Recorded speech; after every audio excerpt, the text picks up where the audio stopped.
بسم اللہ الرحمن الرحیم۔ ہمارا گھر ایک خوبصورت اور سرسبز وادی میں اونچے لمبے درختوں سے گھرا ہوا تھا۔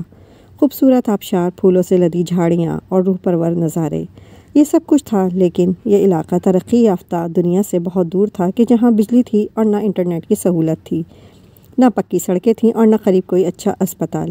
یہاں کے لوگ جدید دور کی سہولتوں سے یکسر محروم تھے۔ کاغان کے اس دلفریب وادی میں زیادہ تر لوگ غریب تھے، جن کا ذریعہ آمدنی پھلوں کے باغات میں مزدوری تھا۔ میرے بابا بھی پھلوں کی پیکنگ کے لیے لکڑی کی پیٹیاں بناتے تھے۔ یہ باغات ہاشم خان کے تھے۔ خان صاحب خاندانی دولت مند تھے، ان کو کسی شے کی کمی نہ تھی۔ اگر کسی ضروری شے کی کمی تھی تو وہ ہم لوگوں کو تھی، وہ ضروری شے روٹی تھی، جس کے بغیر کبھی کبھی ہم کو گزارا کرنا پڑتا تھا۔ ان دنوں میں 11 سال کی تھی اور 5ویں کلاس میں پڑھتی تھی، اور میرا بھائی افضل 12 سال کا تھا۔ وہ اور اس کا دوست مہتاب دونوں 7ویں جماعت کے طالب علم تھے۔ مہتاب کا گھر پڑوس میں تھا، یوں ہم تینوں اکٹھے اسکول جاتے تھے۔ مہتاب کا بچپن ساتھ گزرا تھا، ہم بھی اسے بھائیوں جیسا سمجھتے تھے۔ ان دنوں ہم گورنمنٹ اسکول جاتے تھے، جبکہ ہاشم خان کے بچے شہر کے انگریزی اسکول میں زیر تعلیم تھے۔ وہ گھر سے تھوڑی دور پیدل چلتے اور پھر گاڑی میں بیٹھ کر شہر چلے جاتے۔ ہم روز ہی ان کو اور وہ ہم کو جاتے ہوئے دیکھا کرتے تھے۔ ان دنوں ان کو دیکھ کر میں یہی سوچا کرتی تھی کہ یہ انسان ہیں اور ہم بھی انسان ہیں، تو اتنا فرق ہماری زندگیوں میں کیوں ہے؟ اتنے صاف ستھرے اور اجلے یہ لوگ، جبکہ ہم پرانے کپڑوں میں پڑھنے جاتے تھے۔ یہ گاڑی پر شہر کے اسکول جاتے تھے اور ہم پیدل نالے پار کرتے اور جھاڑیاں پھلانگتے پہاڑی راستوں پر پتھروں پر ڈگمگاتے علم کی تلاش میں وہاں جاتے تھے جہاں صرف غریب کے بچے ہی پڑھتے ہیں۔ ذہن میں تب امیری اور غریبی کا فرق واضح نہ تھا، بس یہی سوچ کر دل کو تسلی دے لیتے تھے کہ کسی اور جہاں کے رہنے والے ہوں گے۔ یہ تو کم سنی کی معصوم سوچیں تھیں جن میں ربط نہیں تھا، کوئی منطق نہیں تھی، مگر بچوں کے دلوں میں بھی حسرتیں پلتی ہیں۔ ان کی خواہشیں کسی تیکھے نشتر کی مانند ان کے ننھے منھے ذہنوں میں پیوست رہتی ہیں۔ مہتاب بھی ہماری جیسی باتیں ہی سوچا کرتا تھا۔ اس کے دل میں ایک خواہش شدید تھی، جوانی کی طرح دل میں پیوست تھی، وہ یہ کہ ہاشم خان کی بیٹی ماریہ سے ہم کلام ہو، جو گڑیا جیسی خوبصورت تھی اور خوب سجائی رہتی تھی۔ تاہم خان صاحب کا رعب اتنا تھا کہ ہم ان کے بچوں سے بات کرنے کی جرأت نہ کر پاتے تھے۔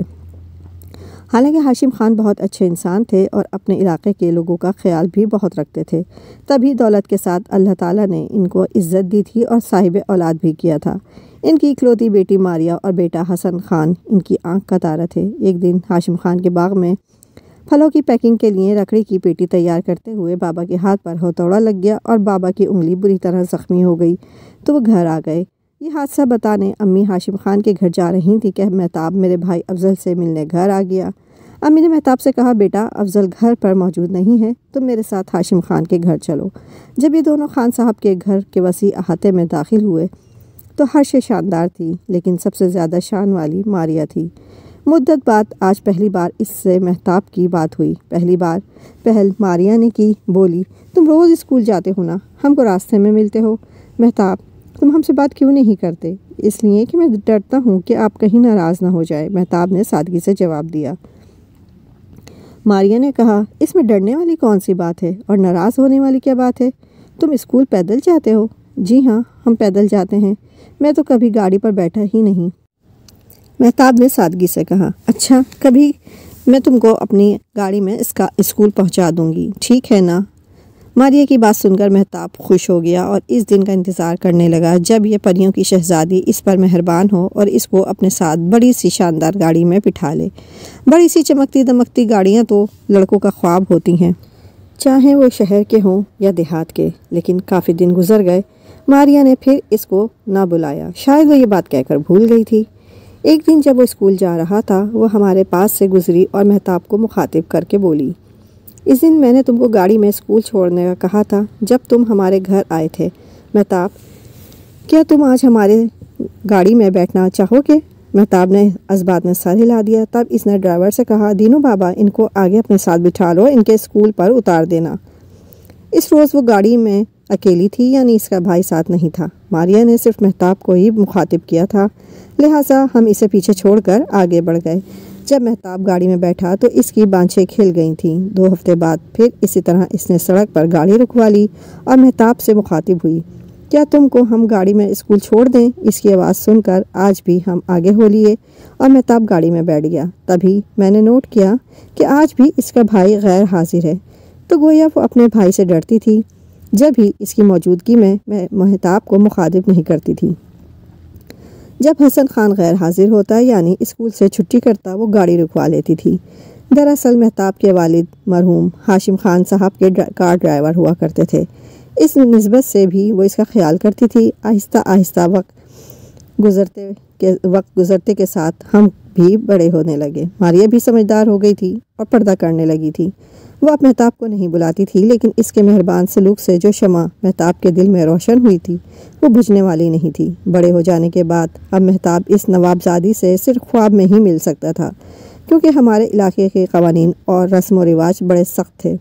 کسی کے خواب میں تو وہ کم ہی آتی تھی، لیکن جب اسے دیکھنے کو دل کرتا، مہتاب اس راستے پر کھڑا ہو جاتا جہاں سے اس کی گاڑی گزرتی تھی۔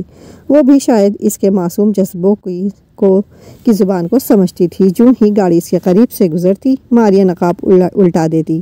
پہلے مہتاب کے راستے میں یوں کھڑے رہنے کا کسی نے نوٹس نہیں لیا۔ رفتہ رفتہ کچھ لوگوں نے چونکنا شروع کر دیا۔ انہی میں ماریہ کا چچا زاد بھائی بہرام خان بھی تھا۔ ایک روز مہتاب راستے میں ایک درخت سے ٹیک لگائے کھڑا تھا۔ جو ہی ماریہ کی گاڑی قریب سے گزری، بہرام خان ایک شکرے کی طرح جھپٹ کر مہتاب کے پاس آیا، کہنے لگا، تم روز یہاں اس وقت کیوں کھڑے ہوتے ہو؟ وجہ بتاؤ۔ وہ کیا وجہ بتاتا؟ بولا، اللہ کی زمین ہے، ہر انسان کی مرضی کہیں بھی کھڑا رہے، یہ جگہ آپ کی ملکیت تو نہیں ہے۔ وہ اس جواب پر بگڑ گیا اور مہتاب سے الجھ پڑا اور ہاتھا پائی پر اتر آیا۔ مہتاب بھی خاموشی سے پٹنے والا نہیں تھا۔ وہ بہرام خان سے زیادہ صحت مند اور جسمانی طور پر طاقتور تھا۔ اس کے ساتھ گتھم گتھا ہو گیا اور اس کو پچھاڑ دیا۔ بہرام خان نے اپنی اس اہانت کو گرہ میں باندھ لیا، دل میں ٹھان لی کہ اس مفلس انسان کو مزہ چکھا کر رہے گا۔ بس پھر بہرام خان نے ہاشم خان سے جا کر شکایت کی کہ اس طرح مہتاب خان آپ کی بیٹی کے راستے میں کھڑا رہتا ہے اور جب تک گاڑی گزر نہیں جاتی یہ وہاں رکا رہتا ہے۔ ہاشم خان کو کبھی مہتاب کے گھرانے سے کوئی شکایت نہ ہوئی تھی۔ وہ جانتا تھا کہ یہ اس کے پرانے ڈرائیور مرحوم منصور کا بیٹا ہے، لہٰذا انہوں نے فوری کوئی نقصان دہ ایکشن لینے کے بجائے مہتاب کو بلا کر پوچھا کہ تم خاص وقت کیوں روز سڑک کے کنارے کھڑے رہتے ہو؟ تو مہتاب نے کہا، خان صاحب میں تو بس ویسے ہی کبھی کبھار وہاں کھڑا رہتا ہوں اور بھی لوگ وہاں کھڑے ہوتے ہیں کیونکہ وہ ایک راہ گزر ہے۔ چلو مان لیا کہ تم ویسے ہی کھڑے ہوتے ہو، لیکن آج سے میرا حکم ہے کہ آئندہ تم وہاں کبھی مت کھڑے ہونا۔ سڑک پار جانا بھی ہو تو کسی دوسرے راستے سے جانا، ادھر سے مت جانا۔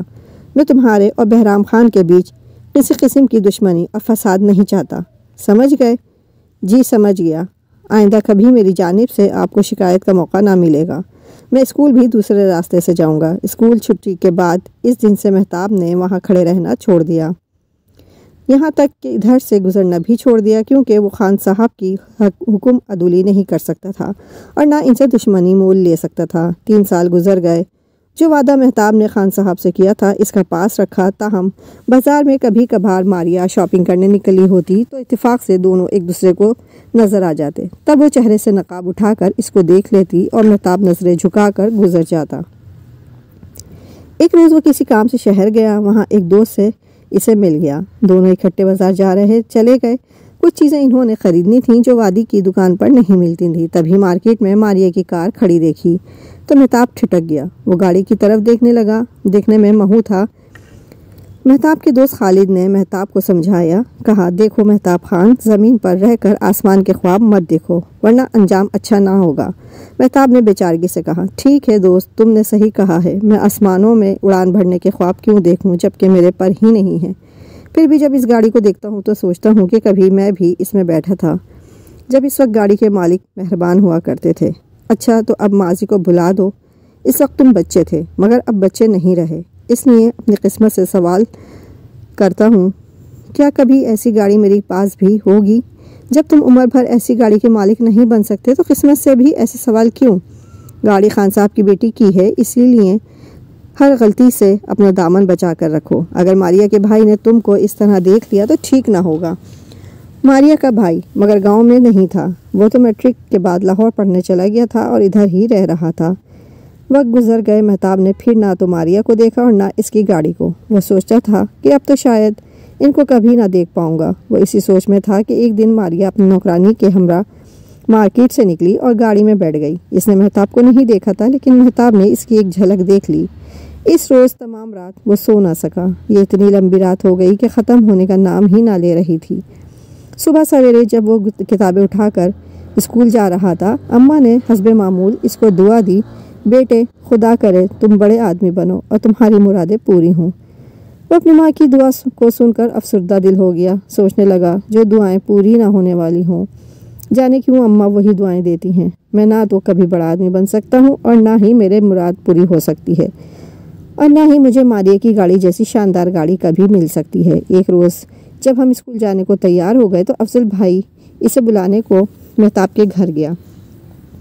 راستے میں اس نے عجیب منظر دیکھا۔ وہاں 4 آدمی چادر لپیٹے اس طرح درخت کے نیچے کھڑے تھے جیسے کسی کا انتظار کر رہے ہوں۔ وہ ادھر ادھر دیکھ رہے تھے، جس سے افضل کو شک ہوا کہ یہ لوگ غلط کرنے والے ہیں۔ اتنے میں ماریہ آتی دکھائی دی۔ وہ برقع لیے ہوئے تھی۔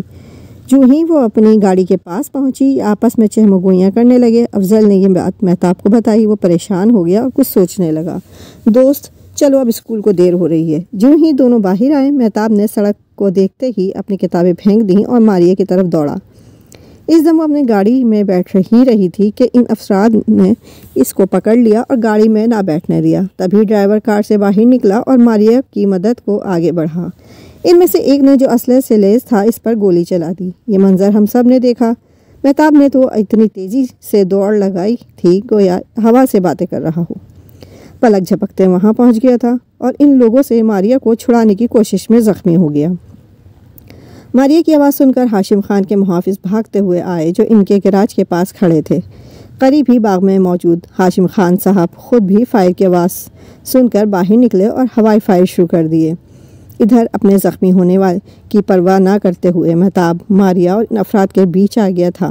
خان صاحب بر وقت ہوائی فائرنگ نہ کرتے تو یقیناً یہ لوگ مہتاب کی جان لے چکے ہوتے اور ماریہ کو اغوا کرنے میں کامیاب ہو جاتے، مگر یہ مہتاب ہی تھا جس نے درمیان میں آ کر ان کو الجھا دیا تھا۔ انہوں نے اسے 2 گولیاں ماری، لیکن خان صاحب کی ہوائی فائرنگ سے ان کی توجہ متاثر ہو گئی اور نشانہ خطا ہو گیا۔ گولیاں مہتاب کے بازو کو زخمی کر کے نکل گئیں۔ فائرنگ سے بہت سے لوگ اور باغات کے مزدور وغیرہ بھی جائے واقعے کی سمت دوڑ پڑے اور ہاشم خان بھی بیٹی تک پہنچ گئے۔ ان لوگوں کو بھاگتے ہی بنی۔ انہوں نے اپنی گاڑی سڑک پر قریبی ہی کھڑی کری ہوئی تھی۔ وہ فوراً ادھر کو بھاگے، ورنہ ہاشم خان کی بندوق کی گولیوں سے مارے جاتے، لیکن یہ چالاک لوگ اتنے تربیت یافتہ تھے کہ انہوں نے اپنے سامنے ماریہ اور مہتاب کو کھڑا کر لیا تھا تاکہ کوئی ان پر فائر کرے تو پہلے یہ دونوں نشانے پر رہیں۔ ہاشم خان کو تو اپنی بیٹی کو بچانے کی فکر تھی۔ وہ چلائے کہ کوئی فائر نہ کرے، بس ان لوگوں کو زندہ بھاگ نکلنے کا موقع مل گیا اور وہ پاس کھڑی اپنی گاڑی میں بیٹھ کر فرار ہونے میں کامیاب ہو گئے۔ یہ ایک فلمی سین جیسا تھا جس کو دیکھ کر میں دنگ رہ گئی۔ بازو میں گولیاں لگنے سے مہتاب کا خون کافی بہہ گیا تھا اور وہ وہاں گر کر بے ہوش ہو گیا تھا۔ ڈرائیور اور خان صاحب کے 2 محافظ بھی زخمی ہوئے۔ سب کو اسپتال لے جایا گیا۔ مہتاب کو 2 دن بعد ہوش آیا۔ بازو سے ایک گولی نکالی گئی اور آپریشن ہوا، خون چڑھایا گیا، تب کہیں جا کر وہ بات کرنے کے قابل ہوا تھا۔ خان صاحب نے تمام واقعہ اپنی آنکھوں سے دیکھا تھا اور ان اشخاص کو بھی جو ان کے دشمن تھے۔ وہ ان کی بیٹی کو اغوا کرنے آئے تھے، لیکن مہتاب کے درمیان میں آ جانے سے وہ اپنے ناپاک ارادے میں کامیاب نہ ہو سکے تھے۔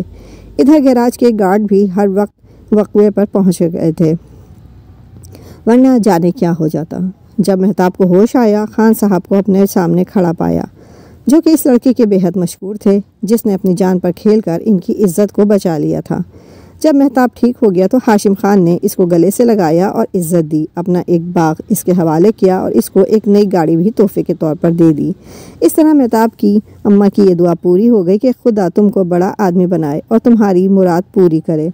اس نے کہا، میں نے ایک گاڑی کا خواب بچپن میں دیکھا تھا اور سمجھتا تھا کہ دعا قبول نہیں ہوگی، لیکن غریب ماں کے دل سے نکلی دعا ضرور قبول ہوتی ہے۔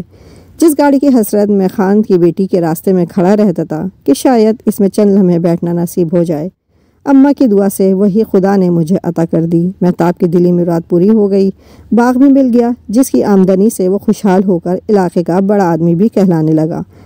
کہا جاتا ہے کہ دولت مند لوگ مغرور اور سخت دل ہوتے ہیں، مگر سبھی ایک جیسے نہیں ہوتے۔ بہت سے دولت مند لوگ بہت اچھے انسان بھی ہوتے ہیں، جیسا کہ ہاشم خان کہ جنہوں نے اپنے ملازم کے یتیم بیٹے کو اس کی وفاداری کے صلے میں اتنا نواز دیا کہ علاقے کے لوگ دنگ رہ گئے۔ اگر آپ کو میری یہ کہانی پسند آئی ہو تو میرے چینل کو لائک اور سبسکرائب ضرور کر دیجیے گا۔ شکریہ۔